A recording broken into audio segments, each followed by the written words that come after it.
Hello everyone, welcome to Jaya vlogs. ఈరోజు video వచ్చేసి mushroom curry. So ముందుగా మష్రూమ్స్ని తీసుకొని నీట్గా కడిగేసి సన్నగా కట్ చేసి పెట్టుకోవాలి. ఇక్కడ నేను చూపిస్తున్నాను కదా ఇలా. దీనికోసం కావాల్సిన ఇంగ్రీడియంట్స్ ఆనియన్, టమాటా, కొత్తిమీర అండ్ కరివేపాకు.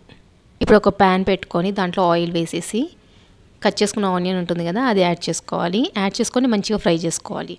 ఇప్పుడు దీంట్లో కొంచెం కరివేపాకు, టమాటా వేసి మంచిగా ఫ్రై చేయాలి. ఇప్పుడు దీంట్లో నేను చూపిస్తున్న ఈ మసాలాస్ యాడ్ చేయాలి. నేను ఇక్కడ చూపిస్తున్నాను కదా క్వాంటిటీ, ఇంత మాత్రమే యాడ్ చేయండి, ఎక్కువ యాడ్ చేయకండి. సో పట్ట, లవంగ, యాలకులు, కొంచెం షాజీరా, బిర్యానీ ఆకు, ఇవి కొన్ని మాత్రమే తీసుకొని వేసేసి మంచిగా ఫ్రై చేయండి. ఇప్పుడు దీంట్లో కొంచెం దొడ్డుప్పు వేయండి, కావాలంటే సన్నుప్పు కూడా యాడ్ చేసుకోవచ్చు. ఇప్పుడు దీంట్లో కొంచెం అల్లం వెల్లుల్లి పేస్ట్, పసుపు, ధనియాల పౌడర్, కారం పొడి ఇవన్నీ వేసి బాగా ఫ్రై చేయండి. కొంచెం ఫ్రై అయ్యాక దీంట్లో మనం కట్ చేసి పెట్టుకున్న మష్రూమ్స్ ఉన్నాయి కదా, అవి యాడ్ చేసేసుకొని బాగా కలపండి. అట్లీస్ట్ ఒక 5 minutes అయినా అలాగే కుక్ చేయండి, అప్పుడే కొంచెం మగ్గుతాయి అన్నమాట. తర్వాత మనం వాటర్ యాడ్ చేసేసుకొని ఉడకబెట్టుకుంటే సరిపోతుంది. సో ఇప్పుడు మష్రూమ్స్ యాడ్ చేసేసాము చూడండి.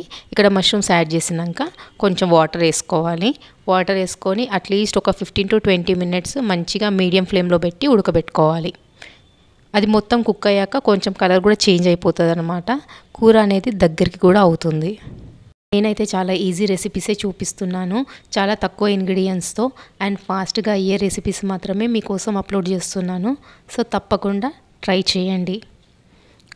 ఇలా మొత్తం దగ్గరికి అయ్యేంత వరకు కుక్ చేసుకోవాలి. లాస్ట్కి కొత్తిమీర వేసుకొని గార్నిషింగ్ చేసుకుంటే సరిపోతుంది. ఫైనల్గా దాని టెక్స్చర్ అయితే చేంజ్ అయిపోతుంది అనమాట. చూడండి ఇలా ఉంటుంది. సో మరిన్ని ఇలాంటి ఇంట్రెస్టింగ్ అప్డేట్స్ కోసం subscribe to my channel. Thank you.